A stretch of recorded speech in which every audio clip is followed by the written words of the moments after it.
Welcome to Five Guys, Movies, and Fries, a podcast where five manly men discuss one movie roughly every 2 to 3 weeks. This week we are discussing Glengarry Glen Ross, a movie based on a play where several salesmen / conmen's lives spiral out of control over the course of 2 days.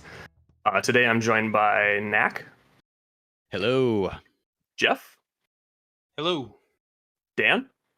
Hey up. Joe. Hey, how's it going? And I'm Will. First, we're going to start with Knacker. What are your initial thoughts? Well, what was our movie? I mentioned that already. Did you? Did you? Yeah, cut that too, Joe. All right. You did, yeah. We're fine. I like everything about the movie except the subject material. I feel like I'm missing out on the weight of people's conversations because I don't give a good goddamn about real estate. Sweet talker Jack Lemmon is legendary. Period. He's a lord. There's so many long shots and just long conversations that are executed perfectly in this fucking movie. It's really just a subject material that I can't grasp onto, so I don't feel the stakes. I don't feel any stakes. I don't like it's difficult. It's really difficult for me to enjoy watching this movie when I can't really grasp onto a whole lot of emotion that's going on because of the subject material. And you know, maybe it's also because the screenwriting is so well done and rapid fire. I have trouble keeping up with it a little bit. You know, other than that, like the sets, the cinematography, the script, the performances, they're all top notch. It's just the fact that it's a lot of talking and not a lot happening, in my opinion. So, this is just screaming the movie. Sure, yeah. So I'm divided, but I have to give credit where it's obviously there. Like every actor's given their all. Like it's really just the subject material. I'm not a fan of thinking about sales or transactions all that. So I want to be. I really want to be because I know there's a lot going on in the conversations that I probably can't keep up with. But overall, I enjoyed it. It's just there's some things I can't hold on to. I could definitely see people in my life that I could recommend this movie to that would not like this movie. Sure. Yeah. But I feel like I did like a lot of the lighting. There were shots where shoot, I should have the characters' names up, but Jack Lemmon and Kevin Spacey are in the car and Jack Lemmon's just trying to persuade him to give him more. Levine and Williamson. Thank you. Yeah, Williamson and Levine. Yeah. Shots like that in the car where there's an obvious like faded spotlight in the middle, and it's the dark the shadow surrounding the subject. It's got a very noir feel to it. Yeah. Yeah, the visual style. Yes, absolutely. Definitely. A lot of the lighting at times like makes me feel like it's a stage play too, like a theater. So like obviously that's the where train it's pulled lights from, going but by. Like there's the visual appearance of it does keep me with it quite a bit. Especially the camera shot from the back of the office, like shooting towards Williamson's office, like that. I don't know. That looks a lot like a stage to me. Like in the best way. No, there was definitely a lot of stage play replication done in this movie, and I loved that. I definitely loved that. I feel like all of us have kind of been like, yeah, that's the good stuff right there. Absolutely. But yeah, I think I pretty much covered the hard stuff from my initial thoughts. What we got next, Jeff? It's on to this guy. So I want to lead with like a little fun fact for you guys. The guy who directed this also directed the second 2 50 Shades movies. Oh no! Whoa! Fascinating. God He damn doesn't it! have a whole lot under his belt, but those are under it. That's not fun at all, Jeff. That sucks. I was just.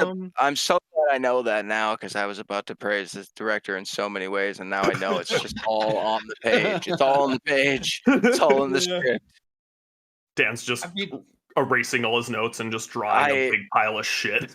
Just like this hackberry sandwich. I don't Ugh. know, the writing in this movie is so incredible. I've never seen the Oh play. god, yeah. I've only ever seen the movie. I watched it once many, many moons ago. Don't really remember it. Watched it again. The dialogue moves at such a fast pace and it's so snappy that I can definitely agree with Knacker that sometimes if you're not really engrossed in the movie, it can be hard to pick up on what's getting thrown down, especially with Lemmon and Pacino. Both of them are just like Pacino Rapid looks fire. like his eyes are about to explode out of his head. They are. I think it's safe to say they are. It's all the cocaine. They have. I'm sure they Yeah. have a time. Yeah. Yeah. He's like that dog that you have to like push the eye back in. I really pop that back in. I was a big fan of the contrast between the path that Lemmon took and the path that Alan Arkin and Ed Harris took. Because it's almost like they didn't go to work. Like Lemmon went to work and started working the leads the best he could. Whereas they just went around, complained about the leads, didn't really put any effort in, sat around, ate donuts. I'm not so sure about that. Alan Arkin's character was making phone calls. It's just that Lemmon stayed later, and they True. both got it. They both went out of the office to go to the restaurant and talk, I think. Mm.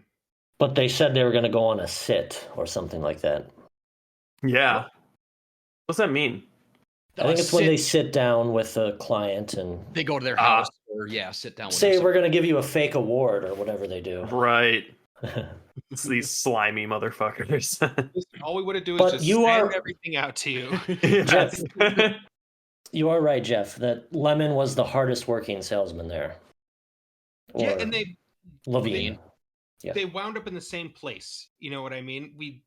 We see both of their approaches to it and how they feel about it, but I think it's a good choice to have Levine or Lemmon and Ed Harris be the two that rip the place off. I don't understand why he took the phones. I don't understand that at all. To make it look like it was robbed. Yeah. Because phones back then were probably like, oh, this is like this is a commodity. Like we want these. We can sell these at Radio Shack or whatever. Phones are also a vital tool in their sales, right? Yeah. Absolutely. And that's like, I think the clincher would be like taking the phones from like a stock trading office, and that's like the only place you can make calls. It's like, Yup. we got to make these calls now. We don't got no fucking phones. You know, Gonna have to give us those Glengarry Glen Ross leads. I'm surprised Verizon hasn't done a commercial with him like walking onto that set. Like, we don't have any phones. Can you hear me now? Like, That'd be perfect. right? No ideas for no freebies, Verizon. You better call me. Trademark. Trademark. Got that. Cut that. Copyright. Copyright. Got that. The pacing in this movie is incredible to me. Top notch. Nobody stops talking the entire movie. Like even when they're talking to each other, they're selling. Yeah. They're just always on all the time. I think it's a testament to the acting ability of everybody in this movie. I agree. Something Yeah, happened. Kind of lost you there, Jeff. Did a mic get knocked over? Except for Kevin's but Oh. Yeah, we didn't catch that last like 20 seconds. Oh, might have been my internet then. Well, Ooh. Cut that. yeah, I don't know. The acting really carries you through this movie. Lemmon is so insane in this movie. I'm just blown away by him every time I see him on screen. I adore the bits between his character and Roma at the end of the movie. Roma's actually a pretty decent guy. Like he's gassing everybody up all the time. He's like, yo, you're talking to the machine right now. When that one guy is like getting down himself, he's like, no, you're a good dude. You're a good dude. You're just he's having a bad empathetic. month. He's very empathetic to who he's talking to. Yeah. He's a fantastic salesman too. I can't necessarily agree that he's a good guy in the sense that he came like literally borderline close of like pushing that dude out of his grace period by convincing him that his check wasn't cashed. But yeah, in the context of everybody else in the office. fair. Yeah. Yes, he's good by comparison. They're all Yes. shitty people, terrible, the like worst. slimy salesmen. But then, like, Yeah. he's like the least slimy, kind of. Right. Well, except Jack Lemmon or Levine, his character, his whole deal is to pretend he acts like grandfatherly, like he just acts like a nice old man. Mm-hmm. He does do like some deception tactics, and he's always changing the conversation and domineering the conversation. But I don't think Lemon is as slimy as the rest of them. Man.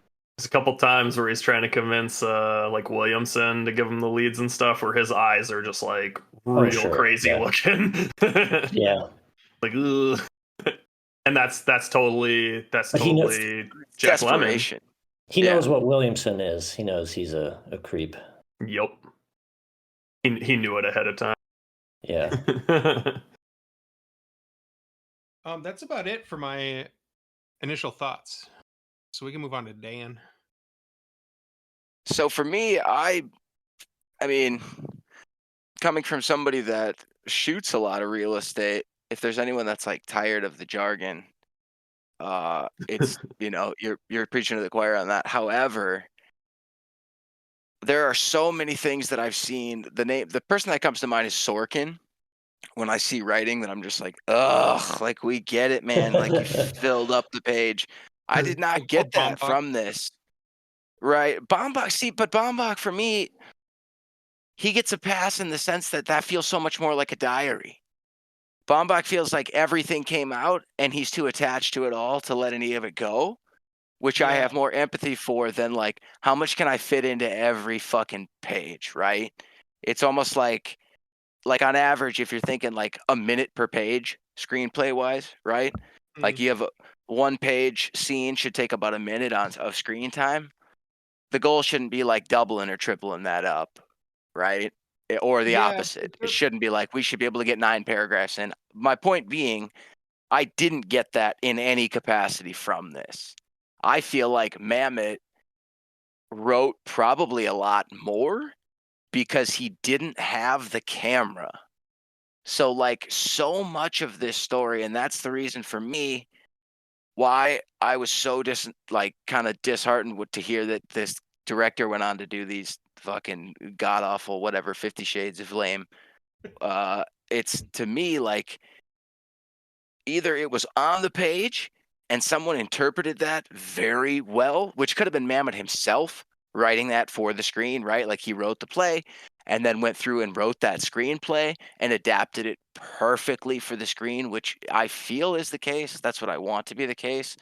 The reason I bring that up is like there is a lot of dialogue in this film, yet we could tell we do see so much story happening in these shots.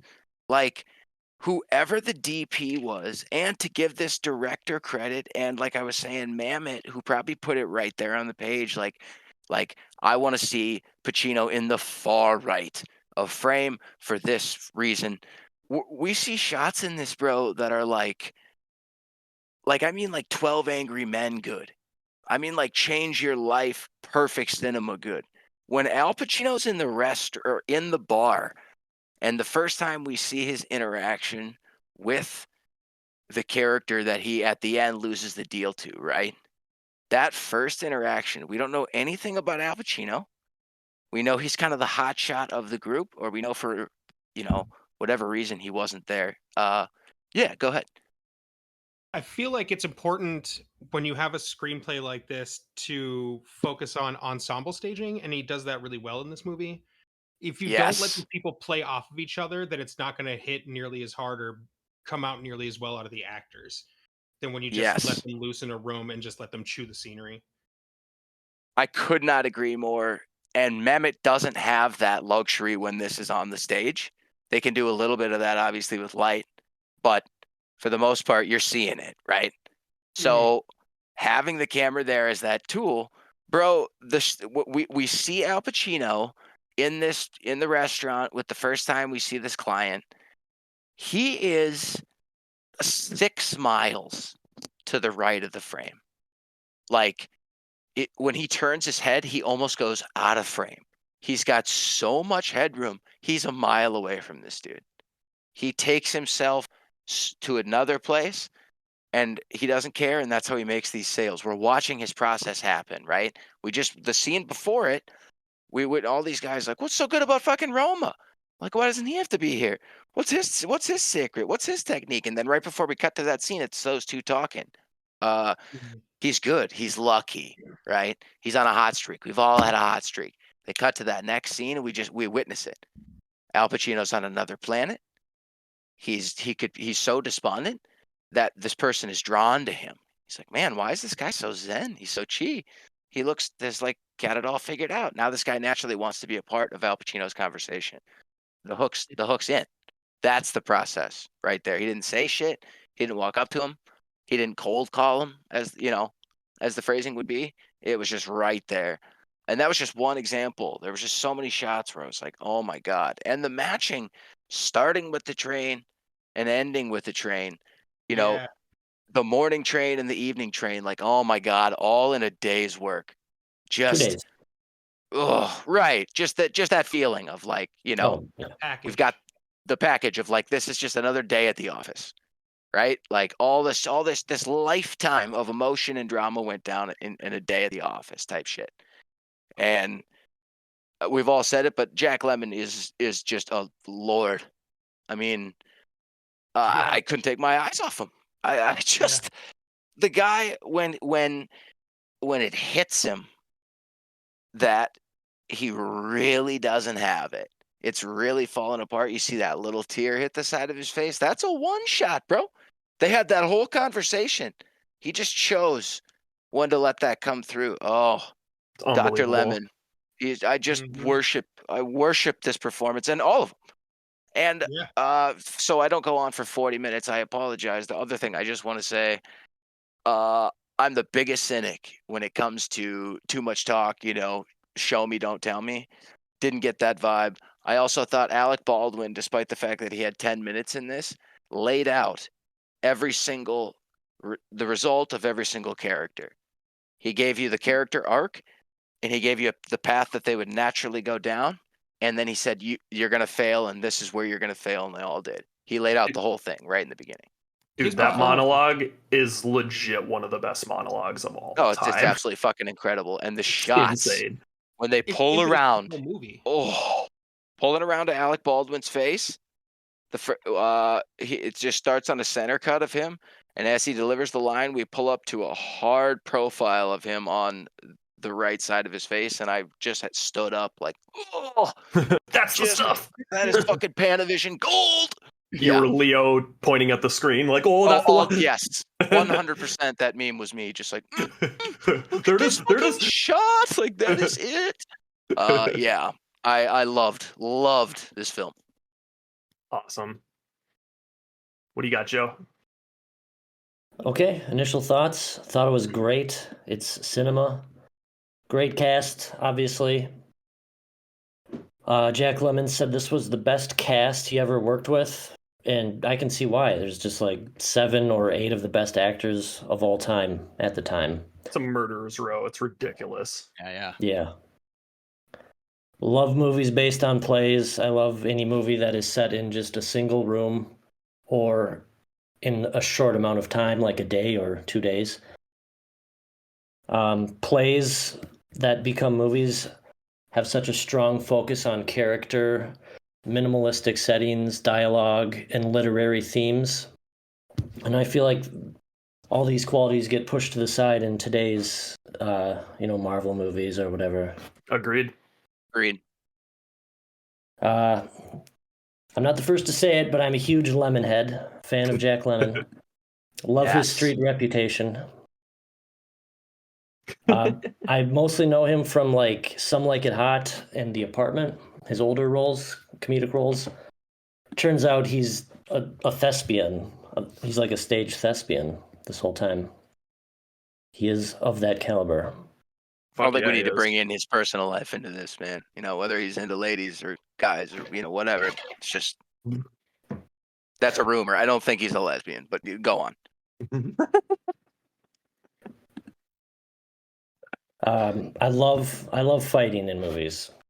Honestly, all the stage play movies that I'm thinking of picking for my pick next are all just people fighting for 2 hours.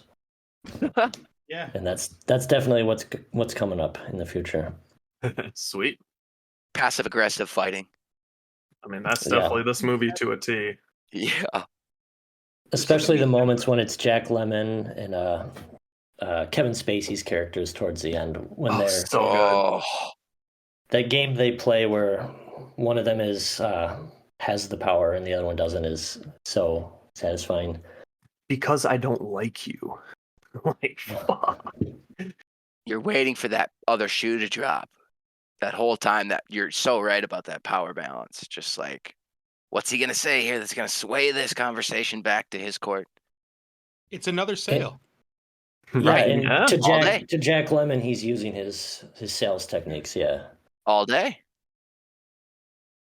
What do you think about it, Will? Oh, yeah, this movie's phenomenal. I thought I had watched it maybe when I was younger, kind of like Jeff was saying, but I don't remember this movie at all. But it's so fucking good. Like you guys touched on, the cast obviously unbelievable. The acting is all these people are at like the top of their game.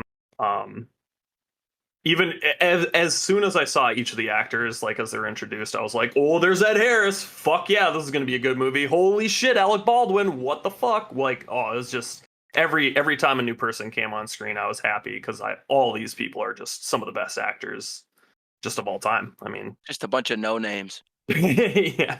Who knows Pacino? What? I think it's Pacino, but yeah. Pacino. Okay, yeah, that makes Yeah. sense. Rhymes with casino. Exactly. Okay. Yeah, like the music was really good too. Obviously we touched on the cinematography, it was great. But I mean, really what it comes down to, you could throw, I feel like, literally all that shit in the trash, and if it was just like these 7 people doing like the read for this, it would also be fucking phenomenal, I feel.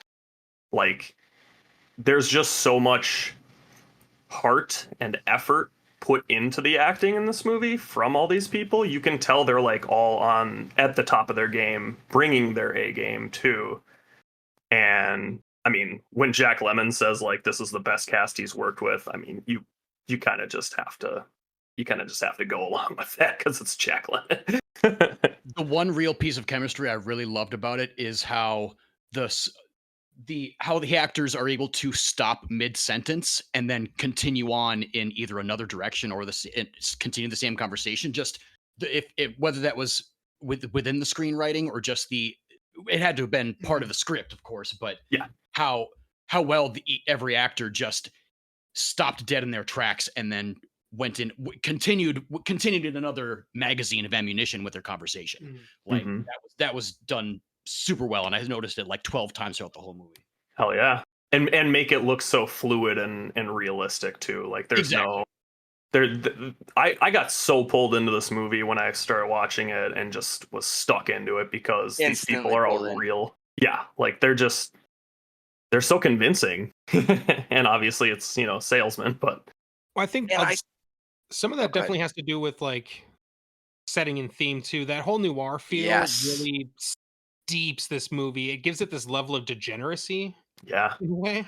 I could agree with that. Yeah, hell yeah. And just like darkness to it, grim. There's so many elements that had to work together for this to not feel in a bad way like a play. And I mean, bro, so Jane Muskie, who did the art direction on this, she was the production designer. I got to work with her on a Marriott commercial of all things. And she was the sweetest lady. If you go to IMDb, this lady, I mean, her bio, her resume looks fake. When you see all the films she's done, you're like, no. It's just that stacked. Yeah, because it's just like nobody's done all this. It's just there's just not one person that, like, if you're talking like 7 Degrees of Kevin Bacon, if you ever want to like just own that game, remember the name Jane Muskie. Every film that you have ever done with good production design, she's behind it. She's an absolute legend, and I noticed her name when you're starting out working in the industry, you read the whole call sheet and look at everybody's name. Who am I working with, right? And I saw Jane Muskie's name, looked over at my wall at the poster of Raising Arizona and Fargo and see her name on both of them. And I'm just like, that Jane Muskie? Her hand was so all over this film, and you can just feel it. It's just perfect. That only works. Her art only works because the lighting is right, and the lighting or the camera work only works because the lighting is right, and it all just has to come together for that noir, gritty, stressed out, tight, boxed in a cage that is an office feeling. And they're all calling from somewhere else. I'm in Arizona. I'm in Florida. I'm in wherever. They're all in this cage, right? Yeah. And I just, oh God, the point of the story being all hail Lord Jane Muskie. Dude, that's Anyway. awesome. Yeah, she's amazing and sweet as could be. The sweetest human being. I was like shaking when I walked up to her, like, I just want to say I'm a big fan of your work. And she was like, oh my God, like, you're so nice. Hi, I'm Jane. I was like, I know who you are. Voice cracking. Oh, bro, I couldn't. Oh God, yeah. I was all clean shaven. I looked about 11 years old. She's probably like, we're gonna find your parents, and I'm It'll gonna be tell okay, them this honey. story, and it'll be great. Yeah. Yeah, dude. Like you said, man, fucking everything had to come together to bring this movie up to just the pinnacle that it's at, and I really do feel like this They is nailed it. just one of those. Yeah, this is just one of those like true classics. Lightning in a bottle. Yeah, absolutely. Well said. Lightning in a fucking bottle all day. Absolutely. Fuck yeah. Yeah, that's pretty much my initial thoughts though. Movie's fucking great. Loved all of it. What else you guys got? Anybody got anything else they want to throw in? Sure. What do you guys think about the themes of this movie? Oh Because God. I'll say a little more to get you guys started. Like I noticed how they're always at work. It's in Jack Lemmon. He can't even has no time to see his daughter. Williamson, he's like, I'm gonna go home for 1 hour to see my kids. Like I know we've compared everything to Dante's Inferno, but this is another one of those. Like I feel like they're in purgatory. Glengarry is heaven. Glen Ross is hell. Holy Because they're all shit. trying to get those Glengarry leads, and Glen Ross is the ones they don't want. Yeah. Well, if you think about it, at any point, any of these men can quit and get a different job. Oh yeah. Well, You know what that I'm is saying? something Like, I want to touch on because, and if you're finished, I don't want to cut you off, but that no, is you're good. Go ahead. that to me, and I don't know when this. I almost said air, like you guys were going to put this on the radio. Look, I don't know when this episode is going to air. All right, it might not be relevant when it does, but listen up. As someone who's freelancing, and a few days ago they finally ended this actor strike. My hope is that work comes back and things go back to where they were. But Mike touched in the beginning about, he was like, yeah, they're having these conversations. It's well written, but I just don't give a single shit about the real estate, about the aspect, right? The context of what they're saying. I don't either. What had me by the nutsack throughout this film was this idea that every single one of these guys, even fucking Al Pacino, who is like the Don Dillis, he's gonna win the Cadillac, he's the guy. The minute the phones go out, he's like, how am I gonna eat this month? Yeah. All of these people are like, their job is freelance to a certain extent. They're getting leads. They're basically cold leads. If they don't sell, they don't eat. They don't. And feeling that, basically going from shooting an entire season of like a show for the NFL and HBO to a strike happening to me shooting high school baseball games so I can pay my mortgage. Like, I feel Jack Lemmon. You know what I'm saying? I feel Alan Arkin of like, what does a guy do? Like, I made the right moves. I didn't fuck up anything. Like I was hot last month. I was hot for a fucking year. And now this, you know what I mean? And whatever it is, whether it's a strike, whether it's COVID, whether it's, Knack continuously coming to my house in the middle of the night, that's a whole other thing. But it's just whatever the issue is, there is this feeling of like, yeah, you can quit, you can go get another job, you can go and do whatever, but it's like, they keep repeating, like, I had such a hot month last month. I'm going to go back to how it was. Like, they don't want to go work at the Burger King. To them, they want to be right back where they were, right? And it's that feeling that we all have of, like, outside of it, it's like, quit that job. That shit sucks. Walk out of there. You guys obviously have the skills. Like, go sell, real estate to someone else. But in 1992, that might not be, in New York City. I don't know. Yeah. I felt it, despite not giving a shit about real estate. I didn't feel the same disconnect as I did for something like Boiler Room, where it's like, yeah, you guys are all stock traders. If this all falls through, you might actually have to have like a job that requires you to do something. This was like these people grinding it out every day, like on some almost door-to-door shit. It definitely did feel a bit like when me and Knack and Jeff were telemarketers in a previous life. There was a lot of those aspects that I felt were pushed into this movie. Salesman kind of shit, but I don't know. They captured those aspects I felt pretty well. Just Knack coming home, like, didn't get the fucking Glendale Community College gig. Fuck. Been working on that for months. Joe, did you have something? Yeah, the other layer that's sort of ironic is that the whole thing about the leads is a big catch-22 because they have to use the shitty leads to close. They have to do that. But Williamson even knows that the leads they're bullshit and that there's insane people in there who just want to talk to salespeople. Yep. It's really just a way for them. It's just a way for them to get rid of Lemon's character, right? A pressure cooker. Yep. They're all just tossed into a pressure cooker.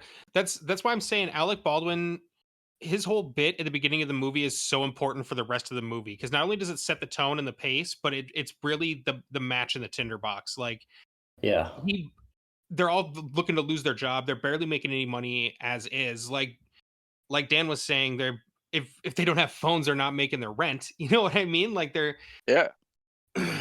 just under incredible pressure. And I think the backdrop of sales really adds to the script and just what's happening in the movie. Like if we're going to be talking about something, if we want it to be fast paced and we want it to be punchy and snappy and be able to carry you through, what better way than Salesman?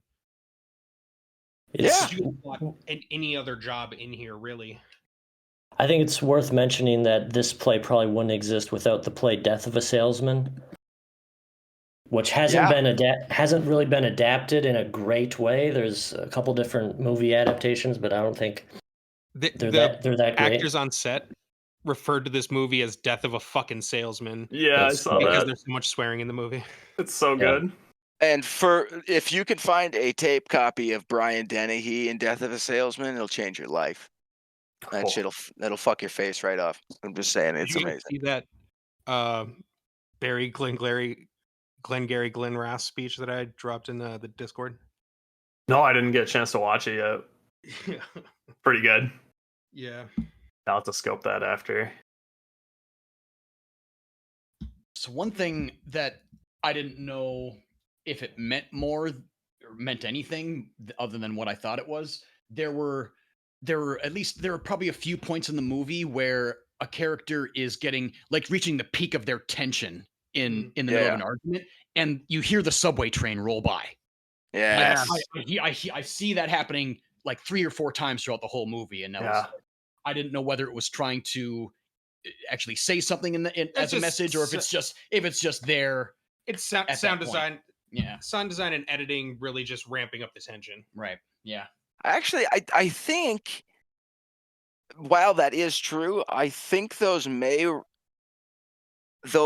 be used to represent scene breaks as well in the play.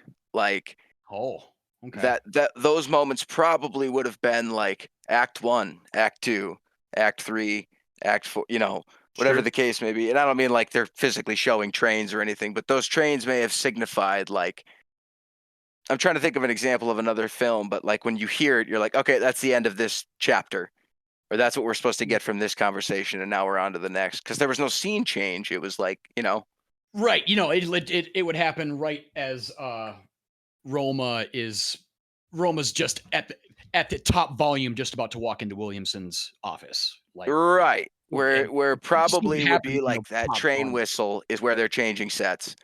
And they probably kept that in as the beats of just, I would assume, I'm taking that from nothing, having not seen the play, but that's where I think that came from. Yeah. It's a good guess. Yeah. I'm wondering And if it is the same shot in the beginning and the end. I checked. It's amazing. It's like the Nice. exact same shot. Yeah. I'm What were you wondering gonna if Williamson, the only thing he keeps in his briefcase is those brass balls. Yeah, yeah, dude. That's- Yeah. He just does this same motivational speech And all the steak across the knife. country.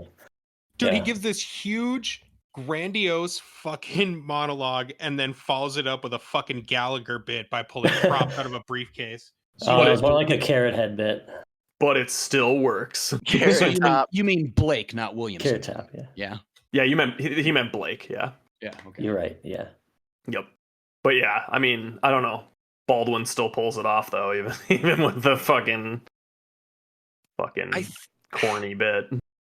I think. I mean, I have to keep. It's a play thing that doesn't fly in the movie, but I bet that fucking drove the house wild. At the end of his speech, he busts out the brass nuts, and he's like, "You gotta have balls." And he's got these big clunking things that he probably made a prop of. Donk. You know. And I'm sure that just brought the house down every time. So they're like, I "No, think we it leave works that shit in in." the movie. Yeah. Yeah, I It felt like works. it worked in the movie, but yeah. Maybe those are his actual balls. Baldwin brings such energy to that scene that like he can pretty much pull off he could fucking pull out a rubber chicken and start fucking making honking noises with it, and like I'd be like, "Yep, awesome, Honk, like this honk. works." Yeah. Right? Eggs are for Because- closers, you piece of shit. Yeah, dude. Put God, he the just- bacon down. God, he just comes with such fucking energy and Breakfast is for champions. So good. Do you know what he said in the Boss Baby movie? He did a clever little Sorry. pastiche. A little Alec nod. Baldwin said, "Cookies are for closers." I saw that. Oh. The parents must have loved that. Yeah, I know. Yeah, I bet they were dying for that. And then he left that set and went and took a life. Jesus Christ. Yeah, should we talk about the problematic people in this movie? What we were talking Yeah, about. well, Kevin let's start with Spacey Kevin was not Spacey. in this movie. Agreed. Yeah. And even for the small bits he was, I can't let that detract from the rest of the movie. Like having his shit fuck up the unbelievable acting that the rest of these people did. I'm just Wait, who that we doesn't talking jive about? with me. Kevin? Yeah. Good point. We didn't like we, Kevin Spacey? We ain't talking about nobody. Oh, I was being serious. We're talking about I- Kevin Spacey and we didn't like his acting? No. His acting was fucking great. His acting is almost always great. Oh, He's just we're a piece of shit. copy. Yes. We don't need Yeah. to worry about that. That's irrelevant. 100%. Yes. We're here to talk about acting and dialogue, and goddamn, this Yes. movie had a lot of that. It did. Cinema. There was only one scene that I felt it was too much, and it needed to be there for the pacing. But it was there was a back and forth, and it had to have been between Alan Arkin and Ed Harris. yeah, and it was like Mhm. sentence, word, and they would cut back and forth, and I was like, oh, I'm gonna be sick. Did I say that? What are you saying? Yeah, that scene where he's like, "Did I say it? What do you say? What did I say? Did you talk to him? I'm not actually saying it. You're saying it. I didn't mean it." I was like, "Oh my god!" I kind of loved that.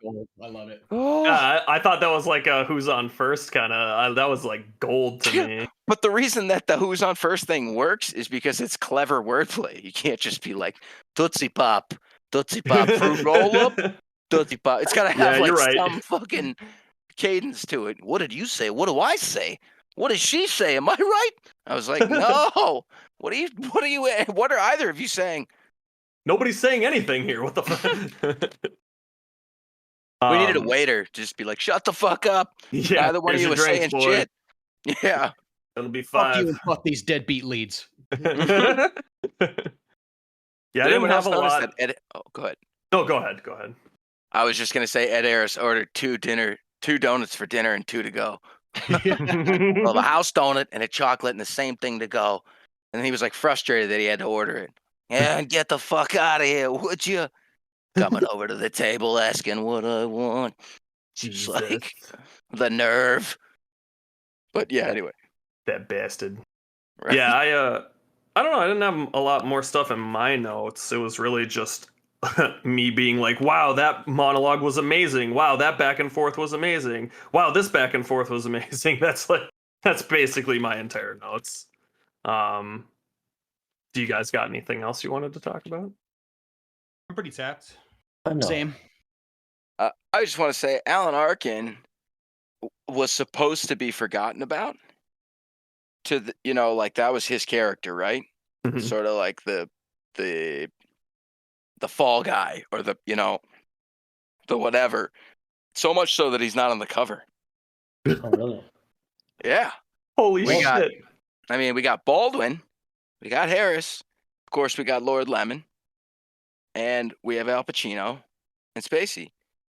But That's we a sure as shame. shit don't have. And they had to put Baldwin in awkwardly. You have room for a sixth head directly above Baldwin, but no Arkin. And they did that because he's a forgettable guy. He played that to a T. Like the reason he doesn't make sales is because his presence is so shapeable and dismissible and moldable. He's just you don't respect him. He's like a But that's- non-person almost. He's forgettable. He's a non-person. He's forgettable. He's got no He's also- defining characteristics. He's also the only person at the end of the movie that wasn't like fucked over. Exactly. yeah. Roma Him lost and- his leads. Lemon and Harris are going to jail, probably. Well, Yeah. he was the only one that didn't. Yeah, he was the only one that didn't reach that point of desperation and hit rock bottom like the rest of these guys. He just said, "Fuck it." He realized Mhm. like none of this is worth it. I'm out, and he was forgotten about. He was out of that world. Yeah. I just thought that was a interesting piece. No, for sure. I mean, that's like you said, phenomenal acting right there. The fact that he was able to basically make us forget him almost. Like he's Yeah, they're just like be super captivating, but also be incredibly invisible, so that right when you need to go away, you don't affect that loss. Doesn't affect anything. Done. You and he got just it. fucking does it. Yeah, like he Nails makes it. that happen somehow because he's Alan Arkin. Because he's Alan Arkin, and every single one of these people where it's just like, oh, it's on the page. It's on the page. David Mamet wrote it. It's right here. I got it. We're Just- good to go. Yeah. It's just so fucking good. It's Unbelievably reverence good. for the material. Yes. Yeah, well said. Absolutely. Well said. Yes. I couldn't. That's this that's movie it. too. That's what this movie's name is. Reverence for the source material, the Should movie. David Mamet's middle name. David, reverence for the source material, Mamet. Just I've seen- respect the page. I've seen a couple people in interviews before talk about respecting what's written and how a lot of actors nowadays just kind of like to fly off page and just improv and do their own thing. And it's like, well, somebody wrote that for you to perform. You should respect what was written and do what was written. I agreed. Yeah. And it's really on the director. The director needs to be leading the talent to do just that, saying, this is what's on the page and this is what I need you, and if they're not interpreting that page correctly, then he or she as the director needs to step in and say this is what it needs to be. And Yeah. this director either step back and let these people work, which is what I have to assume, or, stepped in and said, no, Al Pacino, you're not doing it right. Do it this way. And Stop then went on to improving. direct Shades of Grey 9, Revenge of the Hand Gibbery, which I don't think was the case. Little bit of a lane change, but that's one of the reasons why I like the Coen brothers so much, is because they as directors are very do what's on the page, direct their actors in a very specific way, and get exactly what they're looking for out of their actors. And when you watch this and you see that it's adapted and it's held so close, and they're able to just suck in that material and like get steeped in it and then let it out versus just firing off the cuff. Could I don't not know, agree it's more. fascinating to me.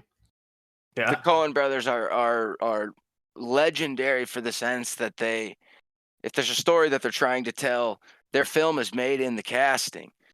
They chose Steve Buscemi because they understood he would not need direction to give the credence to the script, to the story. They were going to point him in the general area, and he was going to go exactly where he needed to be. And they were not going to let that slip off track for a moment. You're absolutely right. Like they have that exact same. I think that's a stellar example of I would say the same thing about Lumet. Sidney Lumet is a director that is just on the top of my list, and this felt to me like a Lumet film. We did cover Network Could be. a while back. Oh, really? Yeah. It was on my shelf of shame, so I pitched it because I needed to see that movie. Oh God, yeah. I you guys have seen Death Trap, yeah? Oh yeah, I've seen it. But that is Sidney Lumet. Yeah. Fuck yeah, it is. Yeah. Before the Devil Knows You're Dead and 10. Sorry. Anyway, but yeah, this film very much felt like a Lumet film in the sense that with 12 Angry Men, it was just 12 dudes sitting in a room, and it was every frame was like, This was the same way, captivating as fuck with nothing going on. yeah. Fuck yeah. Yeah. Get behind that. We ready for ratings? Yeah. Why don't we just go in order? Nick, Same order. what do you think? Yeah. I will land on 9 out of 10. I only give it the 1 point deduction because I just had difficulty with the subject material. But like I said, we've all covered how this film shines in the elements that it holds dear. The writing, the acting, the setting, the lighting. Everything is done so damn well. Top tier. Yeah, 9 out of 10. Nice. I mean, 10 out of 10 for me. I almost want to give it a 9 out of 10 because Baldwin didn't say "Good God, Lemon" once. Yeah, 10. That's 10 for gold. this guy. What do you think, Dan? The only reason it's hard for me to give this film a 10 is because then other films that I give 10s, I would be saying like, this is as good as X. So I don't want to take things away from other 10s. Does that make sense? Yeah, On its own? remember you said that, yeah. On its own, this is, in my opinion, a 10 out of 10. Cinematography, acting, the writing, the direction, the fucking edit. This is 100 minutes, not a second longer. It's just clean. It's clean. There's nothing else. There's no extra fluff. There was no can we put a love scene in here? There was no violence. There was no nudity. There was nothing that didn't need to be there. And David Mamet, God bless him. James Foley, bless him, dude. All these people, 10 out of 10. Absolutely outstanding. Hell yeah. And Joe? What do you think, Joe? Yeah. I think it's great. Obviously, I said that. Love Jack Lemmon. I love the whole play. The only criticisms I would give it, I don't know if you guys picked up on this, but it had hints of like a made-for-TV movie at times. Interesting. The set. Did you guys pick up on that? Not really. Exactly. Not really. Yeah. In what sense? Like Just in some of the wardrobe? transitional elements. Maybe in the intro. Some of the lighting, some of the especially Alan Arkin, you were talking about that whole back and forth between him and Moss, Ed Harris's character.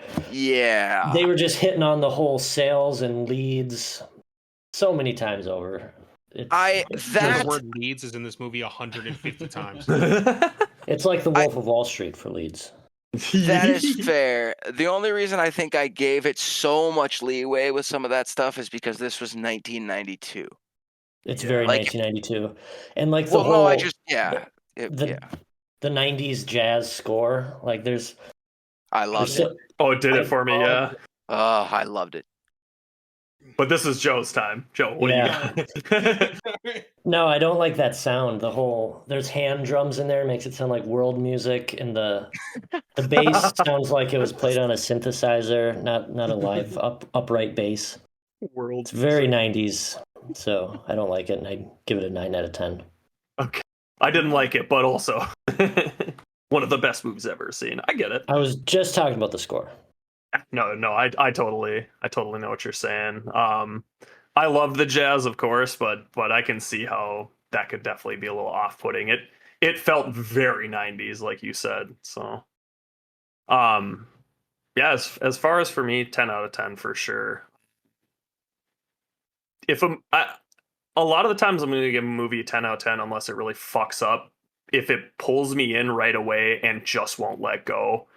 And this movie for sure did that the whole time. I was just not necessarily on the edge of my seat, but I was fully invested in what the hell was going on here. And I also don't really give a shit about the real estate market or any of that shit, or even know some of the stuff they're talking about. But God, they're just so compelling. The writing is so fucking good. Like you said, Dan, it's so snappy. Like the dialogue and everything. It's the editing, the cuts are so good. Like, I don't know, man. This movie is fucking not perfect. No movie's perfect, right? But god damn, it's up there. 10 out of 10. Dumb and Dumber is perfect, but yes, I agree. There is no other perfect film. Yeah, you're right. Barbie movie, perfect, but yeah, you're right. Yeah. And I agree with the rating thing. It's hard for me to give this when it's like I can't put this next to like my favorite film, which I think is a 10. It's like, do I want to watch 5 Easy Pieces or Glengarry Glen Ross? You know what I mean? On its own. Yeah. That's where that 10 came from. If I'm looking at this just objectively as like a Leonard Maltin, this in my opinion is a masterpiece. Yeah. Yeah. I agree. Yeah. Total masterpiece. Yeah. All right, who's next for Rec? Joe. Me. Ooh. All right. Joe? So the next movie we're going to watch is also a movie based on a play, obviously. It's a classic from 1951. Directed by Elia Kazan, and it's based on a play by Tennessee Williams. Fuck yeah. It stars Marlon Brando, Vivian Leigh, Kim Hunter. It's A Streetcar Named Desire. Oh, yeah. And I'd like to talk about the themes of it, but also the different acting styles you see in this movie.